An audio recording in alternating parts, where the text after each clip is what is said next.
시청자 여러분 안녕하십니까. 뉴스토마토 뉴스 리듬을 시작하겠습니다. 지난달 이송주의 임시생활시설에서 있던 우한 교민 가운데 한 명이 신종 코로나 바이러스 감염증 추가 확진 판정을 받으면서 국내 확진자는 모두 24명으로 늘었습니다. 여기에 방주를 시작으로 지역사회 확대 가능성이 제기되고 있습니다. 신종 코로나 바이러스 확산으로 관람객들 발길이 끊기면서 문화시설에 피해가 잇따르고 있습니다. 서울시가 2월부터 대학로 소극장 등을 비롯한 문화시설에 정기 방역 소독을 지원하기로 했습니다.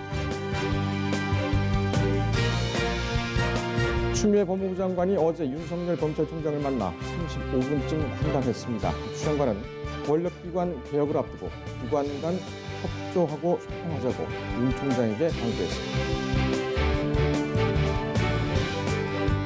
금융계열사 대표가 그룹 상무 시절 자신의 아들을 한 시중은행에 채용 청탁한 사실이 뒤늦게 확인됐습니다. 청탁받은 사람은 징역 1년과 집행유예 2년을 선고받았지만 정작 청탁자는 대표 자리로 영전했습니다. 뉴스 분석에서 자세히 살펴드리겠습니다.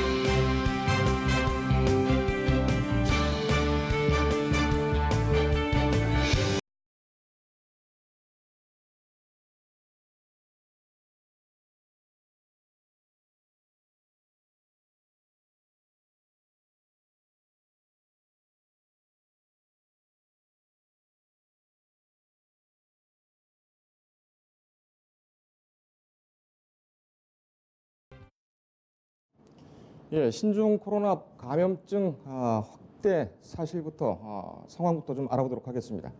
현장에 나가 있는 취재 기자 연결합니다. 이규하 기자. 네, 복지부 상황실에 나와 있습니다. 국내 확진자가 또 늘었군요. 이 신종 코로나 바이러스 감염증 국내 발생 현황 지금까지 내용을 좀 정리한다면 어떻게 요약할 수가 있을까요? 네, 우한에서 귀국한 교민 중 국내 확진자가 또 발생했습니다. 우한 교민으로서는 이번이 두 번째인데요. 어제 오후죠. 충남 아산 경찰 인재개발원 생활하던 교민 한 명입니다. 해당 교민은 지난달 31일 전세기로 귀국한 20대 남성입니다. 이 확진자는 같은 달 31일 전세기를 통해 입국한 13번째 환자의 직장 동료로 알려져 있습니다. 추가 확진자는 지난달 중순 13번째 환자와 함께 중국 출장을 떠나 생활해온 것으로 전해졌습니다. 어제 낮 의료진은 아산에서 생활하던 해당 남성의 간염 여부를 검사한 결과 양성 판정이 나왔다고 밝혔습니다. 이 남성은 검사 여부 전 인후통 등의 의심 증상을 보였다는 게 보건당국의 설명입니다. 입소 후 교민시설에서의 전염 가능성에 대해서는 1인실이고 격리 생활을 해온 점을 들어 가능성이 없다고 밝혔습니다. 그럼에도 시설로 함께 버스로 이동한 다른 교민들에 대해서는 추가 검사가 불가피한 상황입니다. 해당 교민은 어제 오후 9시경 국립중앙의료원으로 이송된 상태입니다. 이로써 국내 신종 코로나 환자는 총 24명으로 집계됐습니다. 이제까지 의심 환자는 총 1,106명입니다. 이 중 검사 중인 의심 환자는 264명, 음성 결과로 판명된 의심 환자는 842명입니다. 국내 추가 확진자는 소폭으로 계속 늘고 있는데 중요한 거는 그런 지역인 중국 현황이 아니겠습니까? 중국 내에 공식적으로 확인된 사망자, 확진자 등 이 통계는 지금 어떻게 발표가 됐습니까? 네, 중국 사정은 더욱 심각합니다. 중국에서 신종 코로나 바이러스 확진에 따른 누적 환자 수와 확진자가 각각 630명, 3만 1000명을 넘어섰습니다. 중국 국가위생건강위원회는 오늘 0시를 기해 중국 전체 신종 코로나 확진자 수가 3만 1116명이라고 밝혔습니다. 사망자 수는 636명에 달합니다. 하루 새 사망자, 확진자가 각각 3143명, 73명으로 증가한 수입니다.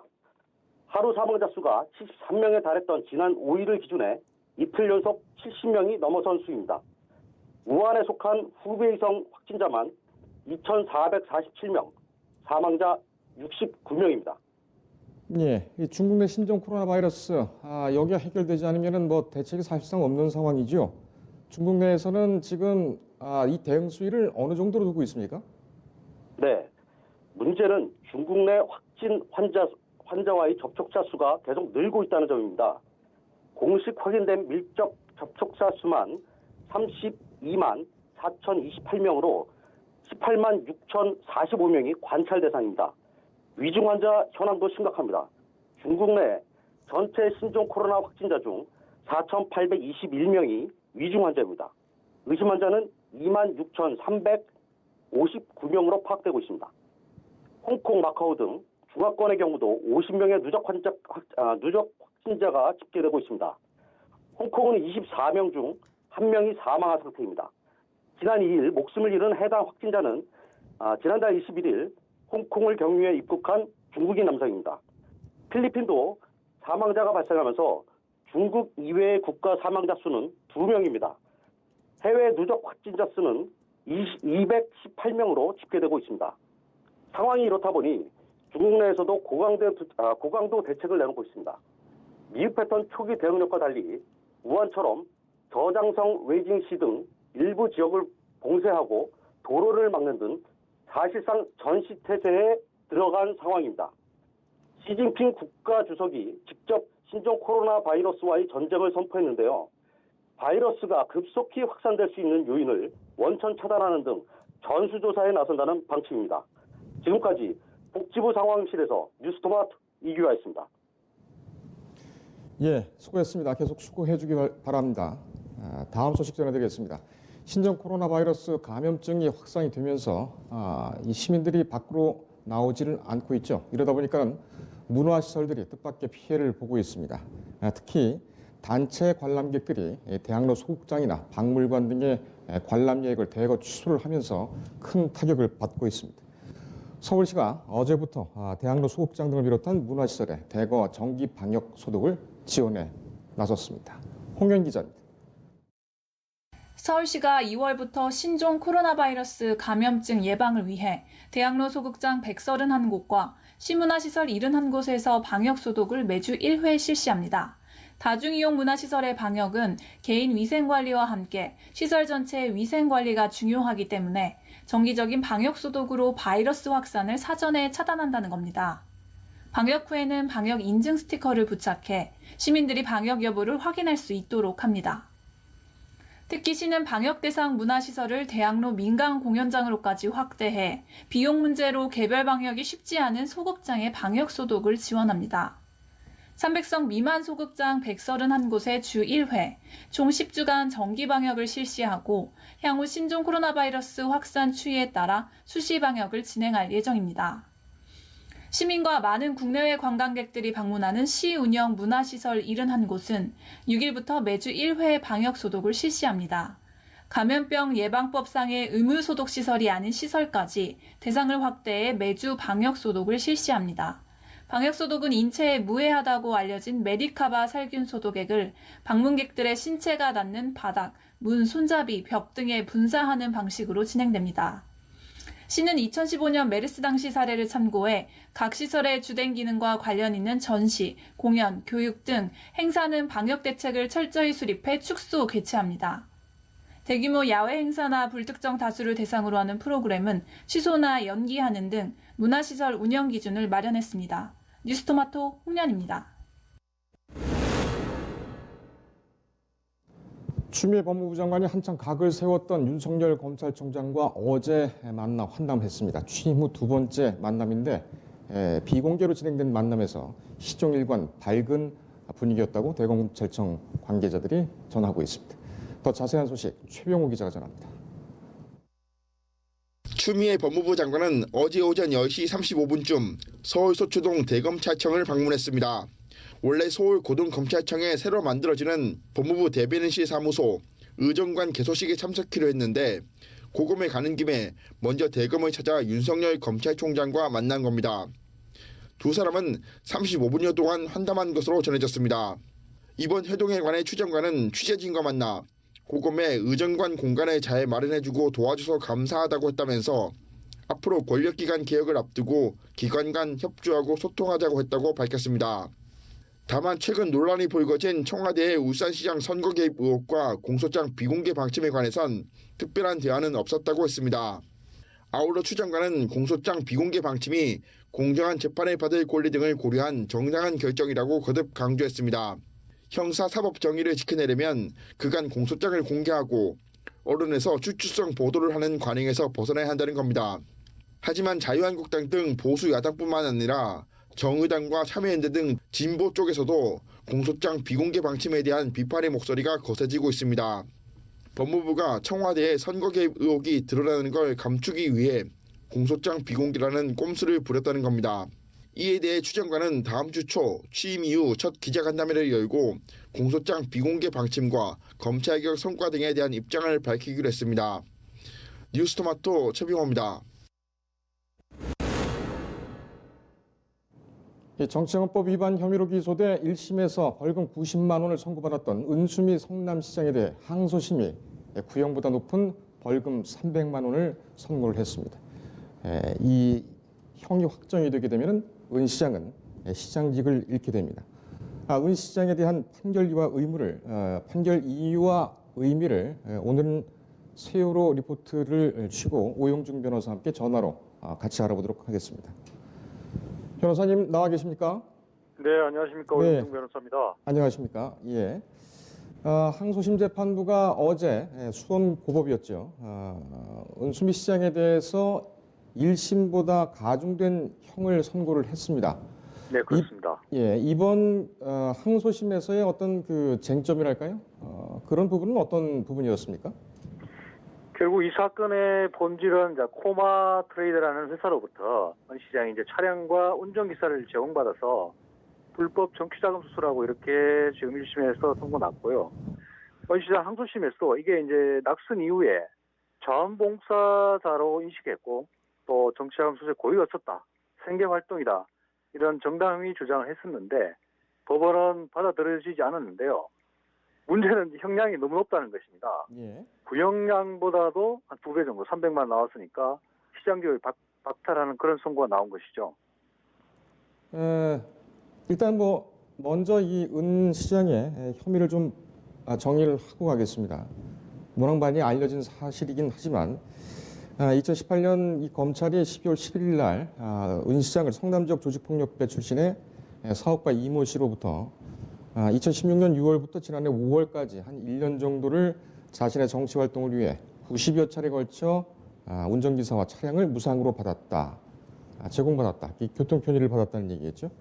교통비 상당의 정치자금을 불법 수수한 혐의로 이렇게 기소를 했는데 은 시장은 자원봉사자가 자원봉사를 한 것으로 본인은 인식을 했다고 얘기를 했고 1심과 2심에는 현재까지 그 부분에 대해서는 모두 배척을 당했죠. 지금 쟁점이 어떤 그 양형 부분이라고 말씀을 주셨는데 네네. 이게 지금 1심 선고형 그리고 검찰 부형보다 무겁게 선고된 이유가 뭘까요? 이 공판 과정에 이미 재판부가 질책을 한 번 했습니다. 은 시장이 너무 순진하고 세상 물정 모른다는 말을 사실 재판 과정에 했는데 결국 재판부는 이 은 시장의 어떤 이러한 그 1년 정도의 어떤 차량 무상 제공, 운전기사를 무상으로 제공받은 사실에 대해서 정치인으로서 잘 살펴보지 못했는데 문제는 반성하지 않고 있다. 이렇게 해서 재판부가 이제 그 공직 박탈에 이르는 선고를 하게 이른 것입니다. 예. 근데 문제는 이제 이 판단 기준이 재판부의 전적 재량에 맡겨져 있다는 것이어서 이 부분에 대해서 계속 논란이 일 것으로 보입니다. 예. 사안을 좀 정교하게 뜯어보겠습니다. 은 시장이 유죄로 인정받은 혐의 이 교통 편의 이 부분인데 네. 그런데 이 편의를 받았다는 시기가 20대 총선에서 낙선한 직후입니다. 그러니까는 엄밀하게 얘기를 하면은 의원직을 갖고 있거나 아니면 공직을 갖고 있는 상황은 아니었죠. 네, 그런데 그렇습니다. 이것이 정치자금법 위반으로 검찰이 기소를 하게 된 경우에 그리고 이 검찰 기소를 받아들여서 유죄로 인정한 이 경우에 이것은 어떻게 이해를 해야 할까요? 지금 당시 은 시장은 정치인으로 보기에는 어려운 점이 있었죠. 낙선 이후인데 문제는 중앙구 지역위원장 정도 직책을 하고 싶다는 것이고요. 이 정치자금법이라는 것이 사실 과거에 정치인들이 과도한 정치자금 수수, 돈을 받아서 사회적 문제가 되고 오히려 경제 약자의 어떤 정치적 진출을 막는다 해서 정치자금법을 엄격히 정했는데, 문제는 이제 어떻게 보면 이런 낙선한 정치인들과 같이 예비 정치인, 예비 후보자들 이런 사람들에 대해서 어떤 도덕적 정치적 비난 영역을 너무 법이 깊이 개인하지 않았나 이렇게도 생각이 들고요. 이 사안 같은 경우도 낙선한 정치인에 대해서 정치자금법으로 이후에 당선된 정치인 지위를 박탈하는 이런 부분들은 어떻게 보면 위헌 소지가 상당히 높다. 그러니까 예비 정치인들, 낙선한 정치인들이 다시 자유로운 정치 활동을 할 수 있는 부분을 막고 있지 않나, 그런 정도 문제가 좀 고려됩니다. 그러니까는 이 부분 같은 경우에는 낙선한 정치인, 물론 이제 직업적인 정치인으로 판단했기 때문에 이 정치자금법 위반 혐의가 적용이 됐겠지만은 그 부분까지는 너무 지나치게 제한을 하고 있다. 이런 주장이시군요. 그러면은 은 시장 같은 경우에는 상고심으로 넘어가기 전에 물론 상고심이 진행이 돼야 될 부분이겠죠. 위헌법률 심판을 제청하게 되면 그렇다면 이 은 시장으로서는 위헌법률 심판 제청을 할 수 있는 그런 여지도 있군요.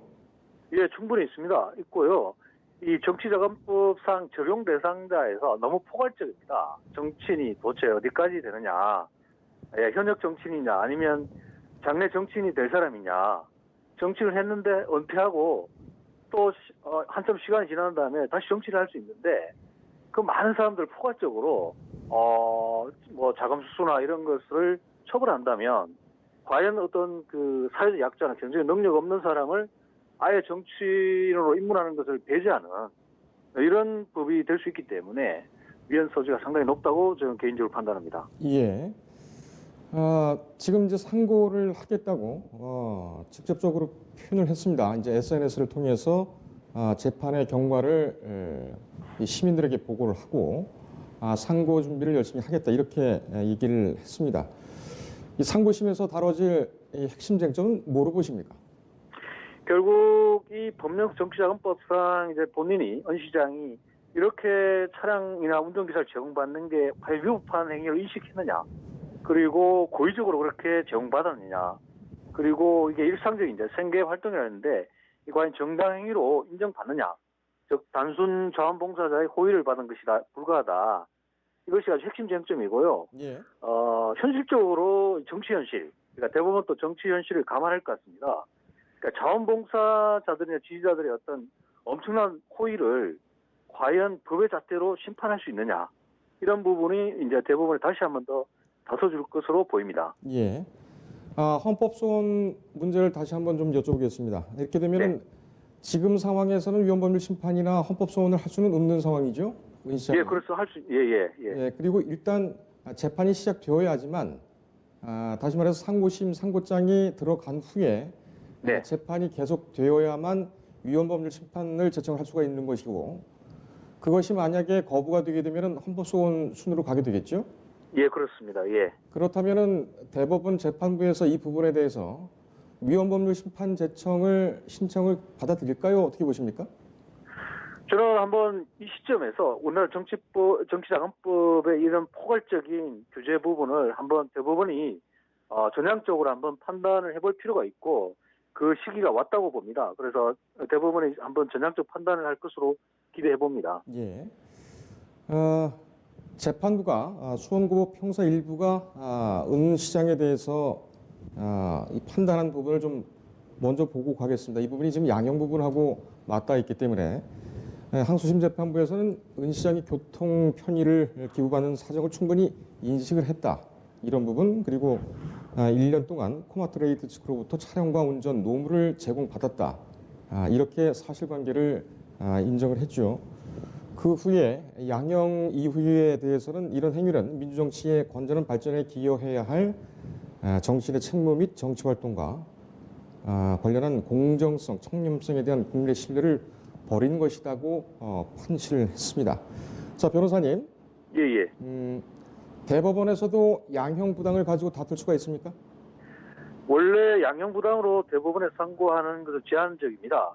징역 10년 이상형에 대해서만 양형부당을 상고할 수 있게 돼 있는데 예. 다만 이제 이 양형과 더불어서 법령 해석 적용, 법리 위반 이런 부분을 같이 상고 이유로 세우기 때문에 뭐 대법원에 상고는 할 수는 있고요. 특히 이 사건 경우에는 선거를 통해서 뽑힌 공직자에 대해서 공직 박탈 문제가 걸려 있고요. 그다음에 또 하나는 앞서 말씀드린 것처럼 이 정치자금법의 어떤 해석과 적용 범위 이런 부분이 법률상 쟁점이기 때문에 충분히 다툴 수 있습니다. 그렇다면은 이 부분에 대해서는 다툴 수가 있는 상황이고 물론 이제 제한적인 부분이 있겠습니다만 그래도 상고심은 이제 법률심이지 않겠습니까? 주로 네, 법리적인 그렇습니다. 부분들이 다퉈질 텐데 지금 상고심에서도 동일한 판단이 나올 것으로 예상을 하십니까? 어떻게 보실까요? 저는 상고심에서는 좀 더 엄격하게 이 기준을 댈 것으로 보이고요. 특히 최근에 사실 그 직권남용 판단 기준을 보면 상당히 엄격해서 무죄 선고가 많이 나옵니다. 예. 이 사건도 마찬가지로 그동안 이렇게 그 잣대를 적용해동과 달리 실질적으로 낙선한 정치인이 어떻게 보면 자원봉사자로 외형상 그렇습니다. 이런 차량 제공이나 이런 정도 후원을 과연 이 정치자금법으로 해서 공직을 박탈할 것인가 여기에 대해서 한 번 더 깊이 판단해 볼 것이고 은 시장의 어떤 항변을 상당 부분 받아들이지 않을까 이렇게 추측이 됩니다. 그렇군요. 은 시장이 어제 재판 결과를 받아들고 법정과 법원을 나서면서 기조들이 이 유죄를 인정하느냐 이렇게 묻자 인정하지 않는다. 무죄라는 입장을 분명히 밝히고 지금은 재판보다 신종 코로나 예방에 전념해야 할 때라고 얘기를 했습니다. 공식적인 발언은 이 발언이 아마 전부였던 것 같은데 지금 이제 시장직에 있는 상황 아니겠습니까? 그리고 또 예, 그렇습니다. 은 시장이 물론 이제 상고심까지 가야 되겠습니다만 이런 어떤 시장이 가지고 있는 그런 공직자로서의 어떤 그 특수한 사정 이런 부분들도 법원에서 이 판단할 때 좀 고려를 합니까? 어떻습니까? 원칙적으로는 고려를 하지 않습니다. 다만 이제 정치인에 대해서 어떤 판단할 때 법원이 전혀 고려하진 않고요. 고려하지 않지는 않고요. 특히 이제 성남시라는 100만 성남 시민이 있고 그다음에 압도적 지지로 당선된 시장에 대해서 이러한 전 국가적, 전 세계적인 이러한 신종 코로나 문제 이런 부분을 시장이 방해 역할을 해야 되는데 시장직 박탈이라는 부분을 이런 부분에서 고려하지 않고 판단한다면 또 다른 어떤 사법부의 신뢰 문제가 생기기 때문에 이 부분 또 일부 고려할 것으로 추정이 됩니다. 예. 지금 이제 상황을 계속 보겠고 또 변호인들이 어떤 전략을 짤지는 저희가 또 취재가 되는 대로 계속해서 속보를 이어서 전화드리도록 그렇게 하겠습니다. 오 변호사님 오늘 여기까지 듣겠습니다. 네, 감사합니다. 네, 법무부인 세광의 오영중 변호사와 함께했습니다.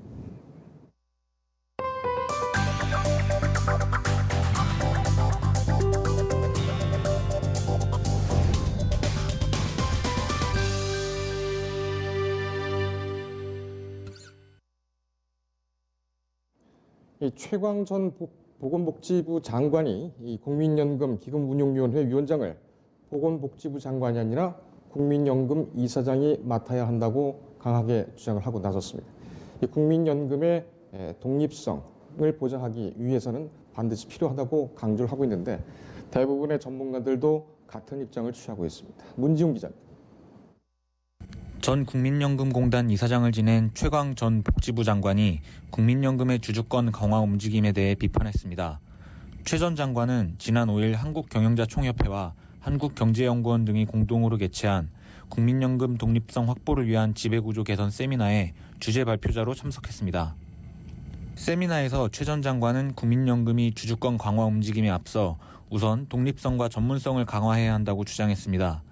특히 최 전 장관은 현재 국민연금의 기금 운용과 관련한 최고 상위기관인 기금운용위원회 위원장을 복지부 장관이 아닌 국민연금 이사장에게 맡겨야 한다고 강조했습니다. 복지부가 국민연금의 기금 운용에 대한 감독 기능만 수행하고 실질적인 운용에 대해서는 간섭하지 못하도록 구분하자는 것입니다. 최 전 장관이 이같이 주장한 이유는 국민연금의 주주권 강화로 국내 주요 상장사의 지배구조를 마음대로 바꿀 수 있는 데다 관치 논란이 커질 수 있다는 우려 때문입니다. 국민연금은 지난 2018년 스튜어드십 코드를 도입한 데 이어 가이드라인 정비 등을 통해 국민연금이 주식을 보유한 기업의 주주 제한 또는 이사해임 청구권을 행사할 수 있게 됐습니다. 이에 최 전 장관은 복지부의 감독 기능 수행을 위해 가칭 국민연금위원회를 설립하고 복지부 장관에게 위원장을 맡길 것을 제안했습니다. 또 최 전 장관은 국민연금의 전문성 강화를 위해 별도 위원회를 설치하고 세계 최고 수준의 기금운용 전문가들로 위원회를 구성해야 한다고 주장했습니다. 세미나에 참석한 전문가들도 국민연금의 전문성 강화가 시급하다고 입을 모았습니다. 특히 현재 정부 관계자를 비롯해 노사, 시민단체가 참여하는 이해관계 중심의 구성에서 투자 전문가 중심의 구성으로 변화해야 한다고 지적했습니다. 다음 달부터 본격적인 주총 시즌에 돌입하는 가운데 국민연금이 독립성과 전문성을 어떻게 보완해 주주권 강화에 나설지 지켜볼 필요가 있습니다. 뉴스토마토 문지훈입니다.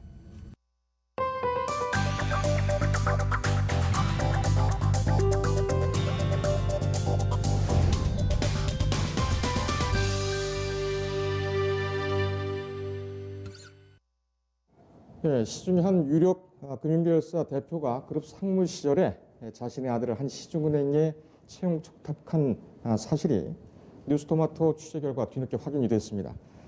청탁받은 사람은 징역 1년과 집행유예 2년의 선고를 받고 유죄가 인정됐지만 이상한 것은 정작 청탁을 한 사람은 대표로 영전을 했습니다. 뉴스분석에서 오늘 이 문제를 자세히 전해드릴 텐데 금융부 박한나 기자와 함께 전해드리겠습니다. 자, 박 기자, 처음에 이 얘기를 확인을 한 다음에 좀 이상하다 생각이 좀 들었을 것 같아요. 직접적인 어떤 단초가 있었다기보다는 이 판결문, 관련 판결문을 통해서 이 부분의 단서를 잡게 됐다면서요? 네, 맞습니다. 지난달 22일 시중은행 회장이 은행장 시절 신입사원 부정 채용에 관한 혐의가 인정돼 1심에서 유죄 판결을 받았습니다. 예. 서울 동부지법 형사 11부는 징역 6개월에 집행유예 2년을 선고했습니다. 함께 기소된 인사실무자 모두 징역형의 집행유예를 선고받았습니다. 뉴스토마토는 더 정확한 혐의 사실을 확인하기 위해 공소장과 판결문을 입수했습니다. 공소장과 판결문을 대조한 결과 외부 청탁자들을 알 수 있었습니다. 잠깐만요. 지난달 22일이었고 시중은행의 회장이 은행장 시절에 신입사원 부정 채용에 관한 혐의를 유죄를 인정받아서 판결을 선고받았는데 이 피고인, 그러니까 시중은행 회장 이 사람에 대해서는 실명을 얘기를 할까요 말까요? 이 부분은 하지 말아야 됩니까? 네. 왜 그럴까요? 지금 아직 그 항소심하고 선고심이 남아있기 때문에 그렇습니까? 네, 맞습니다. 아직 1심 재판 결과만 나왔을 뿐 항소의 의사를 밝힌 상황입니다. 네. 네, 그렇기 때문에 양해 부탁드립니다. 알겠습니다. 외부 청탁자들이 뭐 여러 사람들이 확인이 됐다면서요? 네, 맞습니다. 외부 청탁자에는 국회의원, 담배인상공사, 국민연금공단, 금감원, 기업, 대학 관계자 등 이른바 힘있는 사람들이 포함되어 있었습니다. 금융계열사 A 대표의 경우 그룹 자금 담당 상무로 재직하던 2014년 상반기 시중은행 부행장에게 자신의 자녀 채용을 청탁했습니다. 청탁을 받아 실행한 부행장은 징역 1년과 집행유예 2년을 선고받았지만 정작 청탁을 한 사람은 대표 자리로 영전한 셈입니다. 그러니까 금융계열사 A 대표로 지금 임명 처리한 이 사람이 청탁을 했다는 얘기군요. 네, 맞습니다. 이 사람은 지금 그 기소가 되거나 수사를 받거나 한 상황은 아닙니까? 네, 전혀 아닙니다. 전혀 아니고. 그러면은 이번에 뉴스토마토의 보도를 통해서 수사 선상에 올라갈 수가 있겠군요. 네, 그렇습니다. 지금 2014년이면 공소시효가 어떻게 될지는 모르겠으나 이 부분에 대해서는 좀 확인이 좀 필요해 보인다. 이런 분석들이 좀 있습니다. 좋습니다. 그 시중은행이 청탁자들을 위해서 채용 심사에 개입을 했다고 하는데 이 방법이 참 다양하다면서요? 네, 맞습니다. 당시 채용 절차를 잠깐 설명드리겠습니다. 채용 비리가 일어난 은행의 채용 절차는 보통 3단계로 진행합니다. 서류 통과 전형과 1차 면접, 2차 면접을 거쳐 최종 합격자를 선발하는 방식입니다. 서류 전형 단계에서는 출신 학교와 학점, 지원자의 나이 등에 따라 미리 정해진 평가 기준에 미달할 경우 이를 탈락시키는 일명 필터링 컷이 적용됩니다. 예. 필터링 컷에 통과해 1차 전형에 합격한 지원자들은 내부 직원 2~3명이 한 조를 이뤄 면접을 평가한 후 점수 서열에 따라 합격 여부를 결정합니다. 또 이들의 합격자를 2차 면접, 즉 임원과 인사부장 3~4명이 한 조를 이뤄 다시 지원자를 평가해 서열에 따라 합격 여부를 결정합니다. 예, 3단계. 서류 전형 단계에서는 출신 학교, 학점, 지원자 나이 등에 대해서 미리 정해진 평가 기준에 따라서 미달자를 또 탈락시키는 필터링 컷. 근데 보통 통상 요즘 보면은 출신 학교라든지 이런 부분은 그 서류 지원에 쓰지 않는 회사들도 좀 있는 것 같은데요. 네, 맞습니다. 블라인드 채용이 최근 대세가 되긴 했습니다. 네. 하지만 재판부가 당시 수집한 것들은 2013년에서 2016년. 그러니까 좀 과거군요. 네, 맞습니다. 예, 알겠습니다. 이 전형마다 그 각각 침투할 수 있는, 그러니까 청탁과 그것을 받아서 응행해주는 인사 개입의 여지는 각 단계별로 지금 뭐 다 가능한 상황이죠? 네, 맞습니다. 각 전형마다 온갖 채용 비리들이 있었습니다. 금감원 전 부원장 B씨와 C씨가 청탁을 지원한 지원자들은 85년생 이전 출생자들로 연령 초과에 해당합니다. 필터링 컷에 해당함에도 청탁을 받은 지원자라는 이유로 정당한 사유 없이 이들의 서류는 통과했습니다. 이외에도 서류 전형 필터링 컷에 해당하는 전문대 출신인 90년 이전 출생자, 학점 미달자 등도 서류가 통과됐습니다. 은행은 서류 통과율이 100대1의 경쟁률에 달할 정도로 취업문이 좁은 직장입니다. 취업 준비생들은 서류 전형부터 떨어지기 일쑤여서 최소 10군데에서 많게는 100군데까지 자기소개서를 쓰고 있는 실정입니다. 예. 출발선부터가 달랐던 것입니다. 예.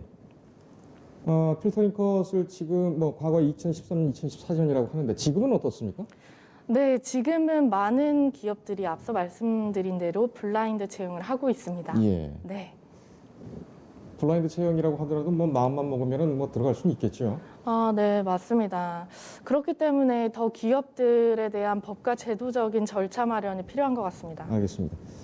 자, 계속 가볼까요? 이 면접 단계에서는 뭐 직접 대면을 하는 단계이기 때문에 뭐 대놓고 하지는 않더라도 상당히 좀 그 비리가 좀 있을 수밖에 없는 상황인데 이 부분이 좀 기가 막힌 사연들이 많았다면서요? 네, 맞습니다.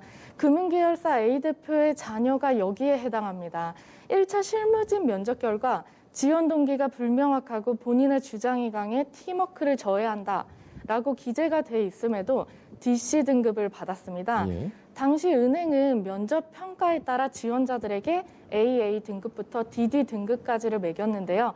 AA 등급이 가장 높은 등급입니다. 예. DC 등급으로 탈락 대상이었음에도 별도의 절차를 거치도록 은행은 실무자에게 지시를 내렸습니다. 실무자가 재검토한 결과에서도 면접 시 태도가 매우 불량하다 등의 사유로 불합격 DC 등급으로 기재됐습니다. 예. 하지만 재차 A씨에 대한 합격 지시가 내려와 면접 점수는 BB 등급으로 상향됐습니다. 예. 부정 통과된 것입니다. 예. 실무진 면접 결과 지원 동기가 불명확하고 본인의 주장이 강해 팀워크를 저해한다. 아마 이 당사자는 그 은행에 들어가기 싫었기 때문에 이렇게 태도를 하지 않았을까요? 이 정도면은 회사를 위해서라도 이 속아내야 되는 그런 부분인 것 같은데. 네, 맞습니다. 그렇기 때문에 채용비리 청탁자에 대한 처벌이 중요하다는 여론이 일고 있습니다. 네. 글쎄요. 네. 팀워크를 저해하는 직원을 꼭 뽑아야 되나 그런 문제가 좀 있겠습니다만 어쨌든 근데 이 면접 같은 경우에는 서로 대면을 하긴 하지만은 이 태도 등을 이제 방금 우리가 지금 얘기했던 것처럼 그런 부분이 세세하게 들어갈 수가 있고 또 어떻게 보면 실무진들의 물론 이제 주관적인 면도 보일 수가 있겠습니다만 바로 또 이렇게 눈에 보이지 않겠습니까? 이 사람이 누구고 얼굴 인식하게 돼서 그런 문제가 있을 텐데 그렇다면 점수를 조작하기가 어떻게 보면 더 어려웠을 것이다. 이런 반론도 나올 것 같습니다. 아닙니다. 실무자 면접 결과를 무시한 사례가 오히려 더 두드러졌습니다. 부정 통과된 실무자들의 리뷰를 잠깐 읽어드리겠습니다.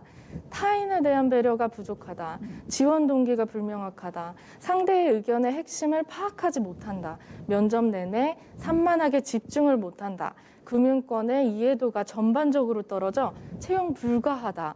등 부정적인 의견이 분명 기재돼 있었음에도 그대로 합격 통과됐습니다. 잠깐만요. 여기서 좀 다시 한번 확인을 하고 분명히 하게 가야 될 것이 지금 이제 타인에 대한 부족, 지원동 불명 이런 그 평가를 받은 사람이 앞서서 지금 우리가 대화의 주제로 삼고 있는 그 상무대의 아들을 그 청탁한 인사 청탁한 그 은행장 지금 회장이겠죠? 회장이 아들입니까? 그 한 사람입니까? 여러 사람들입니다. 사람입니까? 그러니까 네. 그 지금 A 회장뿐만 아니라 다른 사람들도 모두 이제 청탁을 했는데 그러니까 그 입사 신청자, 입사를 희망해서 시험을 본 사람들, 다시 말하면 이제 청탁을 받아서 시험을 보는 사람들, 그런 사람들 대부분 이렇게 나왔다고요? 네, 청탁자들이 대부분 이렇게 나왔습니다. 그렇기 때문에 더욱 문제가 되고 있습니다. 외부 청탁자들은 총 19명이었는데요. 예. 재판부가 출연한 외부 청탁자 이외에 은행의 이제 고위 임직원들의 자녀분들, 관계자분들까지 총 154명이 적발됐습니다. 예. 그 중에 이제 다양하게 이런 리뷰들을 청탁을 받은 리뷰들이 이렇게 올라왔습니다. 예. 타인 배려 부족, 지원 동기 불명확, 상대 의견 핵심 파악 못함, 면접 내내 산만하게 집중을 못함. 그러니까 정상적으로는 취업을 못하고 아버지나 뭐 백을 빌려서 청탁을 해서야 취업을 할 수 있는 그런 사람들이겠죠. 네. 예, 좀 뭐 배경은 이해는 갑니다만 글쎄. 그런데 이제 정말 문제는 뭐냐면 이 사람들이 부정하게 채용이 되게 되면서 정당의 실력으로 붙었던 사람들은 피해를 보게 되죠. 이 시험에서 떨어지게 되는데 이 사람들 채용 청탁자들 계속 기소가 되고 지금 뭐 이렇게 하고 있습니다만은 그 사고 처리가 잘 안 되는 것 같아요. 네, 맞습니다. 채용 비리는 부정한 청탁에서 시작됨에도 불구하고 청탁 당사자들을 처벌하기는 쉽지 않습니다. 현행법 때문입니다. 현행법상 취업 청탁 자체를 처벌하는 조항이 없습니다. 청탁 행위를 처벌하는 근거만 있습니다. 형법 314조의 업무방해, 형법 123조의 직권남용 권리 행사방해, 형법 129조의 뇌물, 형법 130조의 제3자 뇌물 등입니다. 근거는 있지만 명시적 언어를 구체적으로 사용하지 않는 이상 혐의 입증이 어렵습니다. 대부분 채용 청탁은 이름 옆에 동그라미를 살짝 치거나 모호한 용어를 사용하는 등의 방법으로 이루어져 증거 수집이나 채택이 어렵기 때문입니다. 예. 현행법상 취업 청탁 자체를 처벌하는 조항은 없다. 근데 취업 청탁 행위를 처벌하는 근거는 있다. 이 부분은 어떻게 해석을 해야 될까요? 지금 이제 박 기자가 설명을 해주긴 했습니다만, 하여간 뭐 여러 가지 법리 해석상에 좀 문제가 있는 것은 사실인 것 같군요. 그러니까 처벌 가능성이 낮으니까 이 국회의원 등이라든지 이 유력 인사들이 또 대놓고 이렇게 청탁을 하는 것 아니겠습니까? 이번 채용 비리, 그러니까 지금 A 회장 외에도 다른 사람들 추가로 확인된 사람들이 있습니까? 네, 맞습니다. 이번 채용 비리에도 국회의원이 2명이나 연루됐습니다. 김재경 자유한국당 의원과 김영주 더불어민주당 의원입니다. 이들은 현재 청탁 의혹을 부인하고 있는 상황입니다. 예. 국회의원 등 유력자의 자제, 친인척, 관계자라는 이유로 반월구멍에 채용문을 뚫는 일이 잊을만 하면 다시 일어나고 있는 것입니다. 예. 김재경 자유한국당 의원, 김영주 더불어민주당 의원. 이 사람들은 청탁 행위를 한 사람들인가요? 네, 맞습니다. 그러니까는 A 회장하고 같은 행위를 한 사람들입니까? 네, 그렇습니다. 그런데 A 회장은 왜 익명 처리하고 이 사람들은 그 실명을 공개했습니까? 네, A 회장의 경우는 민간 기업에 해당하기 때문입니다. 아까 말씀드린 국민연금공단이나 금감원 등은 공공 영역에 속한다고 판단해 자체적으로 저희가 블라인드 이름 처리했습니다. 예, 공익성이 더 크다고 판단을 한 거군요. 네. 알겠습니다. 근데 이제 이런 비리는 계속 나오고 있습니다. 지난번에 한 1년 전인가요? 은행권 채용 비리에 대해서 검찰이 대대적으로 사정을 한번 한 적이 있었죠. 지금 이제 박 기자 같은 경우에는 금융권을 취재를 하고 있고 또 이런 판결 해석도 할 수 있고 그런 상황인데 이 채용 척탁 같은 거 이게 계속 반복이 되는 걸까요? 아무래도 이들 기업의 다양한 방식으로 영향력을 행사할 수 있는 한 예. 채용 비리는 사라지지 않을 것 같습니다. 예. 국회의원 등이나 기업의 큰 대표들 같은 경우에는 어떤 방식으로도 은행에 영향력을 행사할 수 있기 때문인데요. 채용비리 청탁자들에 대한 강도 높은 수사가 필요하다는 목소리가 지속적으로 나오는 이유이기도 합니다. 예. 채용비리 근절을 위해서는 검찰의 수사 의지가 가장 중요한 것 같습니다. 채용 청탁자들은 제대로 된 조사나 기소를 받지 않고 있는데요. 검찰이 청탁자에 대한 소환은 물론 철저한 수사와 기소를 한다면 만연한 채용비리는 다소 줄어들 것으로 예상됩니다. 예. 좀 준비되지 않은 질문을 좀 해보겠습니다. 박 기자 또 오랜만에 나왔기 때문에. 제가 취업할 때는 입사 지원서 한 80군데 정도, 90군데 정도 넣었던 그런 기억이 있습니다. 박 기자는 어땠습니까?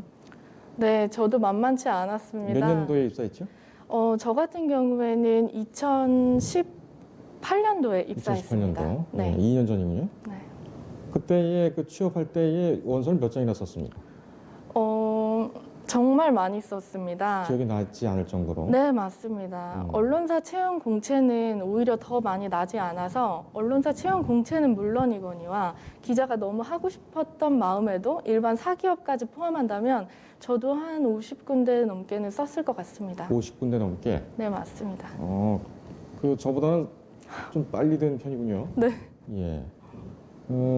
친구들 같은 경우에는 지금 박 기자 또래의 동기들 정도면은 역시 한 50군데 이상은 계속 쓰고 있는 겁니까? 네, 그런 것 같습니다. 제가 취업하기 전 2년 전보다 현재의 상황은 더욱 심각해 보입니다. 일자리가 없는 것도 문제인 것 같습니다. 질 좋은 일자리를 찾기 위한 많은 대학생, 취업 준비생들이 대학을 졸업하지 않고 장수생으로도 있으면서 취업을 준비하고 있는데요. 예. 최소 요즘 200군데를 쓴다는 말까지 들리고 있습니다. 예. 2년 입사면은 초년병은 넘어선 그런 상황이긴 하지만은 지금 박 기자가 같이 일을 하고 있는 동료들이나 또는 또래들, 동창들, 심지어 또 나이가 많은 사람들도 이런 일을 당할 수가 있을 것 같은데 직접적으로 이런 채용 청탁 때문에 정말 열심히 못 맞춰서 공부를 했고 준비를 한 사람들이 피평 나가서 이렇게 떨어질 때 박 기자가 느끼는 감정은 어떻습니까? 사실 솔직하게 얘기하면 될 것 같아요. 전 사실 이번 공소장과 판결문을 막상 제가 비교해서 보니 예. 정말 놀랐습니다. 제가 취업준비생일 때는 나이 때문에 떨어진다, 학점이 3.3 미만이어서 떨어진다 등 이런 말들을 사실 취업준비생일 때는 아무리 해도 믿지 않았거든요. 예. 근데 막상 공소장과 판결문을 비교해보니 정말 서류 전형부터 필터링 컷이란 제도는 여전히 존재했고 뭔가 다양한 사람들을 뽑을 수 있고 다양한 사람들을 면접할 수 있는 기회조차를 나이나 학교 이런 것들로 가려버리는 것을 실제로 보면서 저조차 살짝 분노하지 않을 수 없었습니다. 예. 네. 저는 채용 청탁과 관련되지 않고 준비가 미흡해서 떨어졌던 적들이 있었는데 그때마다 흉기로 후두부를 강하게 타격받는 그런 충격이 있었던 기억이 있습니다. 그런데 이런 식으로 해서 사회 자체가 배신을 하고 배반을 한다면 그 피해 당사자는 얼마나 마음이 참담할까 이런 생각을 좀 해봅니다. 박 기자 또래의 우리 취업 준비생들이 지금도 겪고 있는 그런 비극이기 때문에 좀 개인적인 얘기를 좀 끌어봤는데요. 이 채용 비리 근절, 이 수사만 해서 되겠습니까? 채용 비리와 관련해서는 청탁자 명단을 우선 공개해야 한다는 목소리가 나옵니다. 청탁자의 이름, 나이, 소속, 직위 등 신상은 물론 채용 비위 방법과 내용까지 낱낱이 공개해야 한다는 것입니다. 예. 사실 보다 근본적인 문제 해결을 위해서는 청탁금지법인 일명 김영란법을 개정해야 한다는 주장이 가장 강력하게 나오고 있습니다. 청탁금지법에 공공기관뿐만 아니라 민간 영역에서 부정 청탁을 금지하고 부정 채용 청탁자의 명단을 공개하고 내용과 그 처벌 규정까지 세세하게 명시해야 한다는 것입니다. 예. 이를 통한다면 더 이상 청년들이 희망이 뺏기지 않을 것 같습니다. 예. 네. 청탁자 명단 우선 공개한다고 지금 박 기자는 얘기를 했어요. 그렇다면 이것이 상고심가 가지고 확정이 되게 되면 지금 우리가 익명으로 처리한 A 회장도 이름을 공개할 겁니까? 법 개정이 되지 않는 이상 좀 어려울 것 같습니다. 그렇습니까? 네. 알겠습니다. 그 부분에 대해서는 또 차후에 저희가 자세하게 수사를 준비를 해서 전달을 해드리도록 그렇게 하겠습니다. 오늘 여기까지 들을까요? 네. 예, 고생했습니다. 예, 오늘 뉴스리듬 준비한 시간은 여기까지입니다. 오직 진실이 이끄는 대로 저희 뉴스리듬은 매 순간 정성을 다하겠습니다. 시청해주신 여러분 고맙습니다.